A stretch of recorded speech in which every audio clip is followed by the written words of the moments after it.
Welcome to the Happiness Minute. Our episode today is called Stop Trying to Be Your Child's Bestie. Start being the best parent for them. In today's episode, we discuss an important topic that many parents grapple with: the often blurred lines between being a parent and trying to be your child's best friend. It's natural to want to be close to your child, to create a relationship built on trust and openness. But where do you draw the line between a healthy bond and losing sight of your role as a parent? We'll explore in detail why striving to be your child's bestie can sometimes do more harm than good, undermining your authority and your essential role in their development. We'll also discuss why children thrive when parents provide the structure, boundaries, and guidance they need to navigate this world. Our guest today is Madsen. She is a certified and accredited advanced EFT practitioner, a matrix re-imprinting practitioner, and a mom of 3. In her private practice, she has worked 20 years supporting families. She also creates emotional well-being courses for secondary students.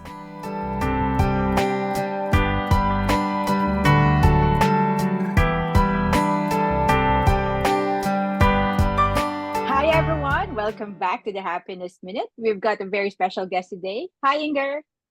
Hi, thank you for having me, Anna. Yes, before anything else, can you tell us what you do?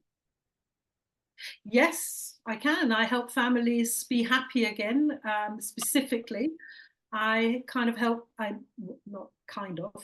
parents untangle their own dysfunctional stuff so that they don't pass it down to their children. And instead, they can parent like leaders and raise the future the world so desperately needs. Okay. I also work with teenagers, and that's my background. I have been working on the cold face of teenage rebellion for 20 odd years, but I'm turning my sights more on parents. So I guess like our topic today is quite a good one. It's all to do with parents being a bestie to their children. So my very first question for you is that why do some parents do this? Why do they feel the need to be their child's best friend? Is it quite common? I think it's very common, and it's certainly something I experienced myself, but I think it's born out of, maybe a decision that they don't want to parent like they were parented. And also, what I'm experiencing is often there is some kind of trauma in them that they don't want their child to feel. So, I can sort of tell a little story about how I experienced this firsthand. So my oldest daughter hit her stride as a teenager quite relatively late, but when she did, wow, she was instant expert level. And, like those toddlers that don't speak or even babble, and then suddenly they come out with fully formed sentences, complete with all the semicolons and asterisks. And literally anything could be turned into a fight. She was brilliant, just brilliant at engaging me in combat. And of course, every time we'd had one of these big arguments, I'd insist that we talk about it afterwards to find a solution, so that we could avoid repeating it. Because what I saw in front of me was my child really hurting and being in pain. And yeah, she was taking it out of me, but I thought that was kind of normal and a sign that, well, she feels safe with me and loves me. And, I did everything I could by treading on the eggshells and wrapping in the cotton wool and distracting and soothing and protecting and compensating, and absolutely endless talking about it. And they were all things that I thought a good parents should and would do. You might not be surprised to hear that it didn't work. So during yet another rehashing of one of the arguments, one of the blow-ups, I told her again that I loved her so much when she just like shrieked back at me, I know you love me and I love you, but that's not the point here. And that's when the penny dropped for me. I just understood what was actually going on. You know, she wasn't looking for love or validation. She was looking for a boundary from me. Mm-hmm. And that was a problem because, you know, I didn't know how to set one, because my own experience of having boundaries set were, what should we say, quite old school, not very pleasant, lots of shouting and rage involved, and not something I wanted to emulate. But, you know, if your child needs you to do it, you do the work, don't you? You go out and you learn how to do it. So I am to this day grateful to my daughter for her teenage rebellion there, because when I did the work, you know, not only did I discover that I absolutely had the power to remove the buttons she was pushing, and not just the ones she was pushing. And, you know, as these buttons were removed from me and I became untriggerable, if you like, the fighting just stopped. It just fell away.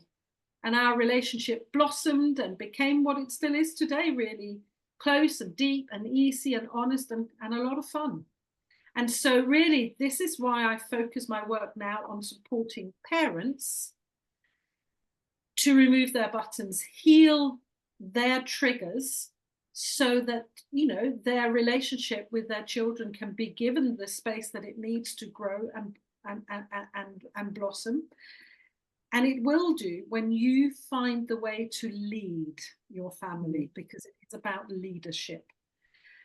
And I get to be close with my little granddaughter, which, you know, that might not have been possible if I hadn't learned how to set a non-negotiable boundary with really solid and embodied authority.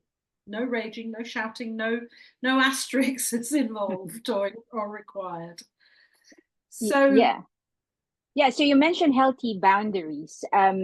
So I know you mentioned something about like making it more a strong like boundary as well, but are there other ways where parents can establish this boundary so that it will be a long term, there's going to be a long term effect as well? Because sometimes like setting boundaries can be of a short, like short thing, just to like make sure that there's no more fighting. But are there any ways where parents can set boundaries that will have a long-term effect?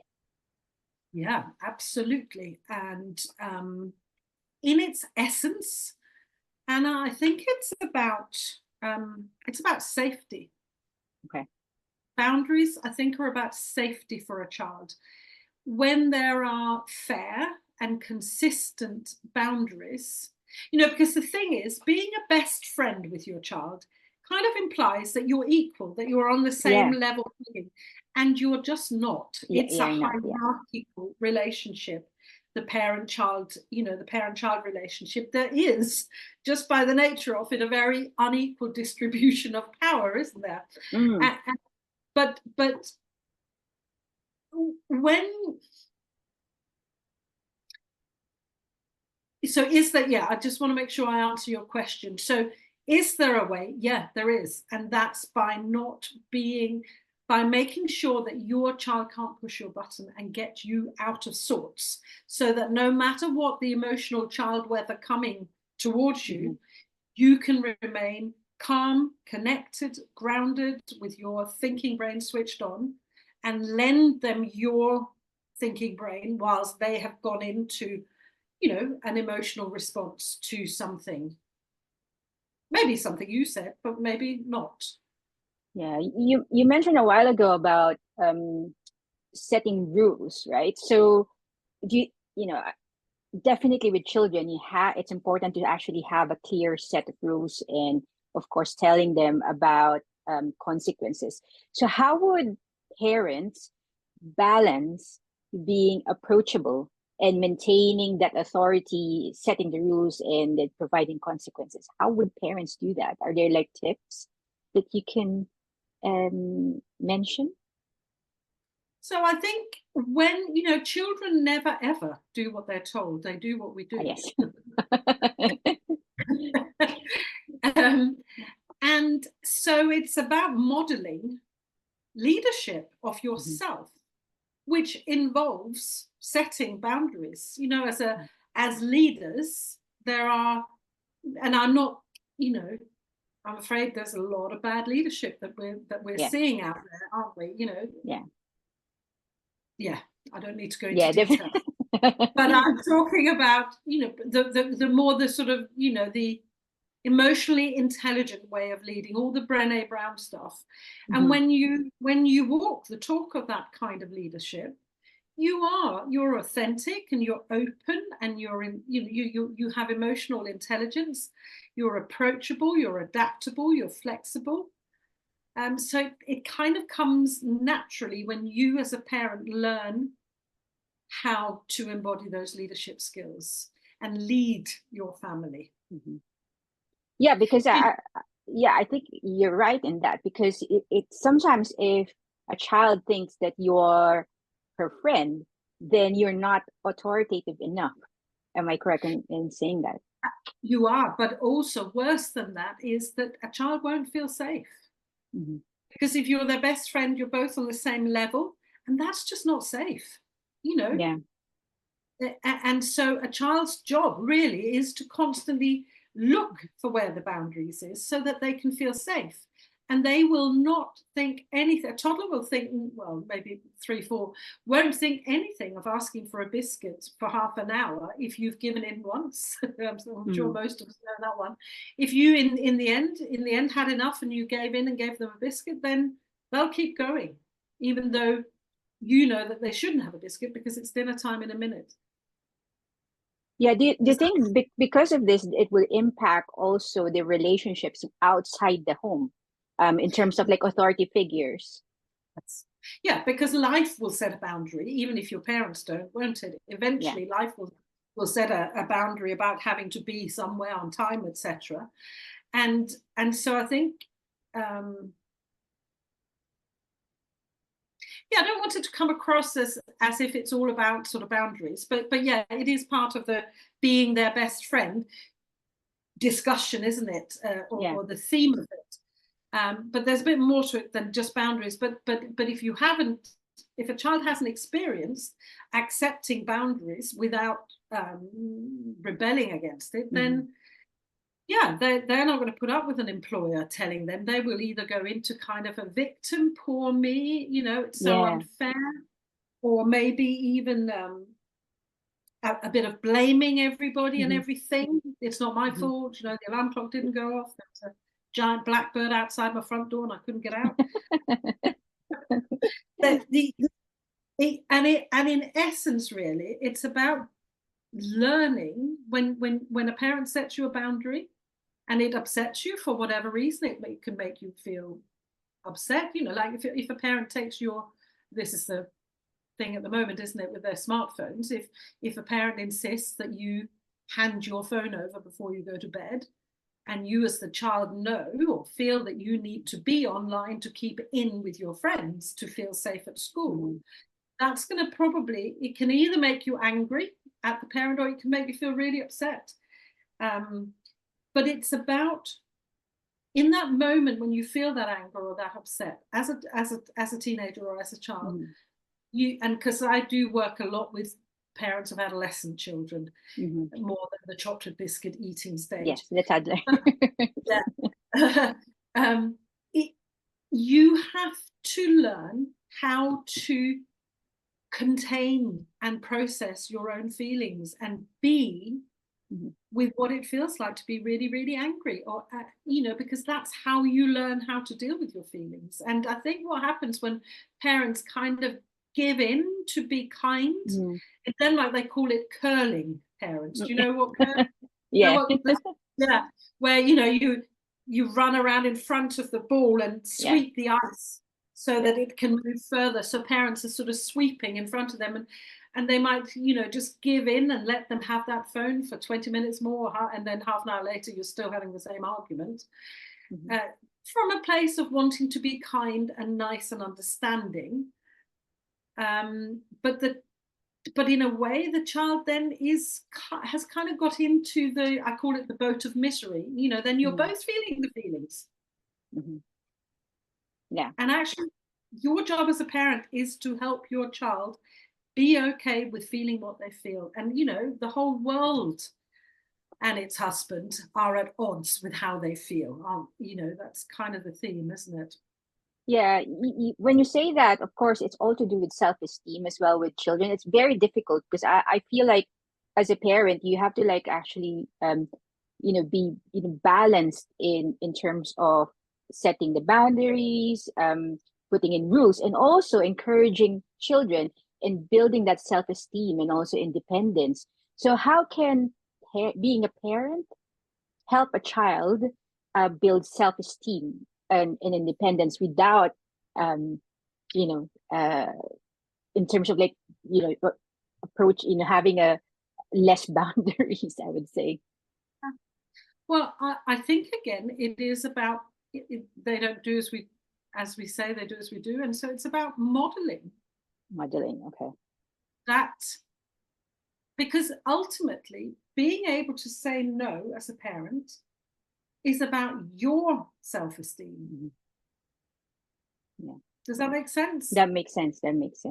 Yeah. You esteem yourself, you consider yourself worthy of the effect of setting that boundary around whatever it is.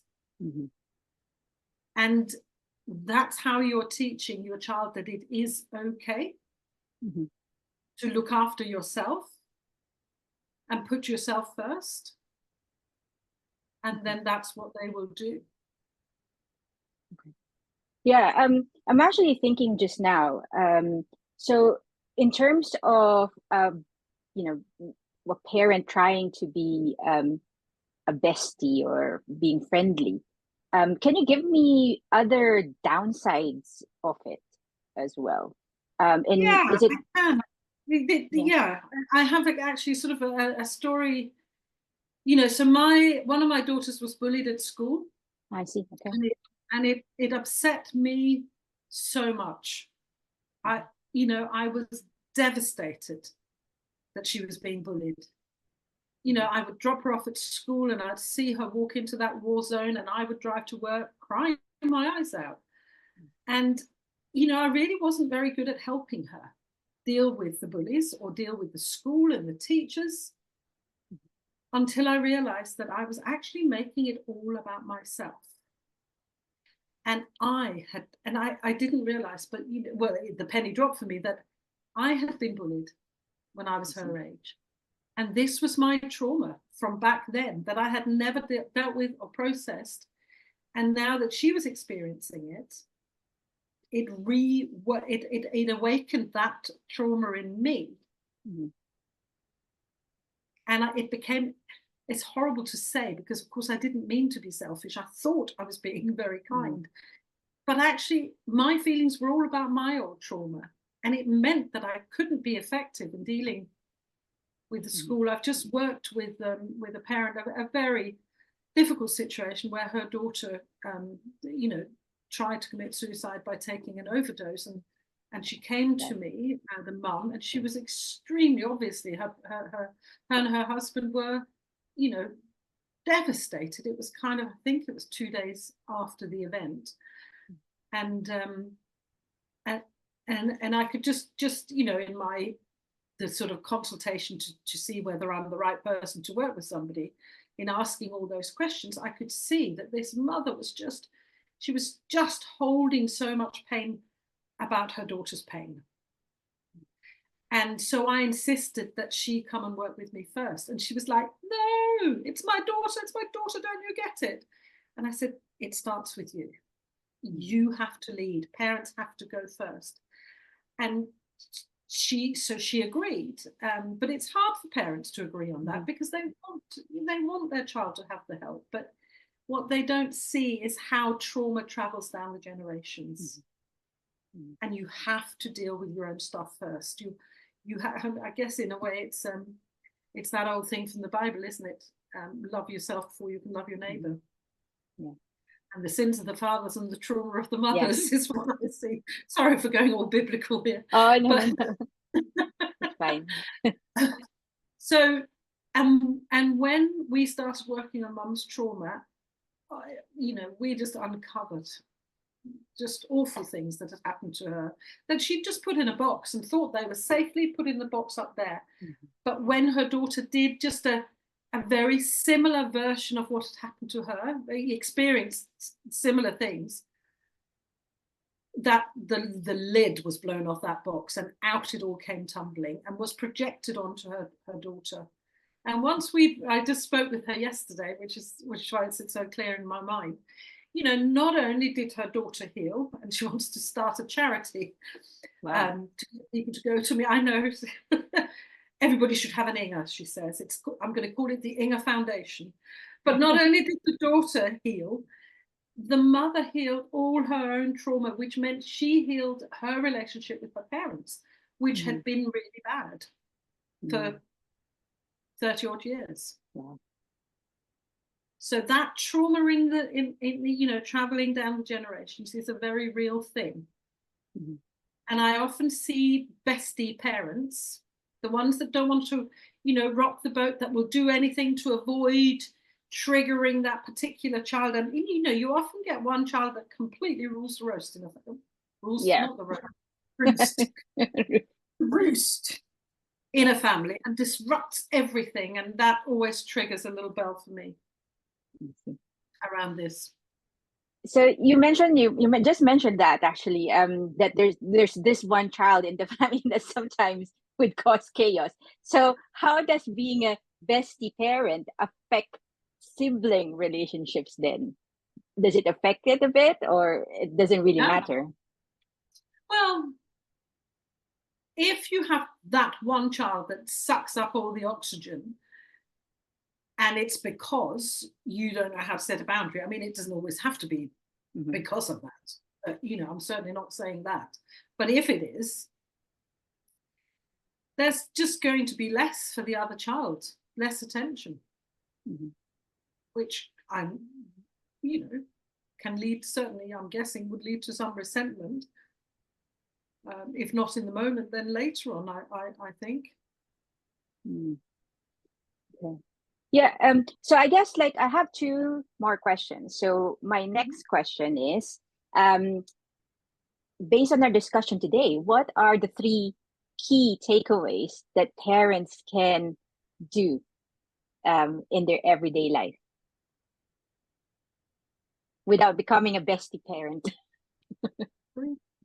So, so notice if you are doing what I did with my teenage daughter, that you are avoiding setting a boundary because you don't want to upset them or you don't know how to, would be, having an awareness around that. And I think my next advice would be to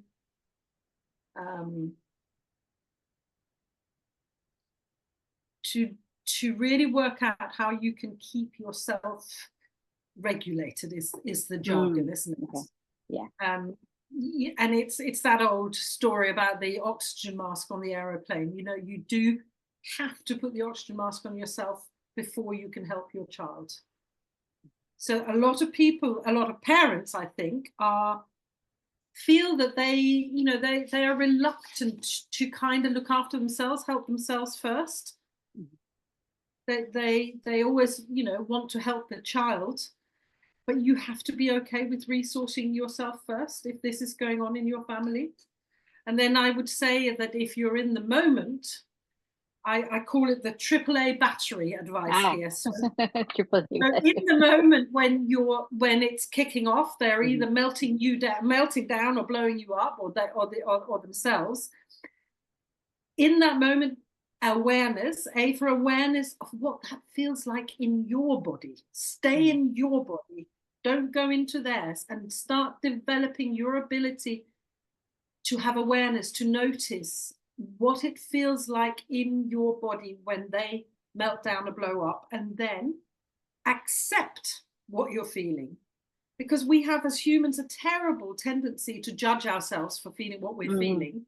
And then we have two problems. We have the original problem, what we were feeling, and then the judgment that, well, I shouldn't be feeling that. I shouldn't, you know, I have no right to feel that. They're much worse for them than for me. But actually, you're feeling what you're feeling, so accept it. And then the third one, the triple A, is allow that feeling to be felt in your body, because it is an old trauma response. It belongs to you, and the intensity of it is what dysregulates you. And that feeling just wants to be felt and allowed. And, you know, and if you want to speed that process up, the process of processing the old trauma response, you could add, so this is audio only, is this? So if you trace both your collarbones down and you get that knobbly bit in the middle, go down an inch and out an inch, and then EFT. Yeah, gently tap on this point here and breathe into the feeling in your body, and just allow yourself to feel it. Just allow it to be there. You don't have to do anything to change it or argue with it. Just allow that feeling, which will be an old feeling, to flow out through you. Does that make sense? That makes sense. Yeah, good. So that one, I think, is extremely important. Yeah, I like that idea, the AAA. It's quite good. I like that. L is acceptance and allowance. Yeah. Okay, so my last question is, how would people connect with you? Are there any ways, like, for example, through LinkedIn, through email, through your website? How would people connect with you? How will they find me? So, lots of different ways. You can send me a friend request.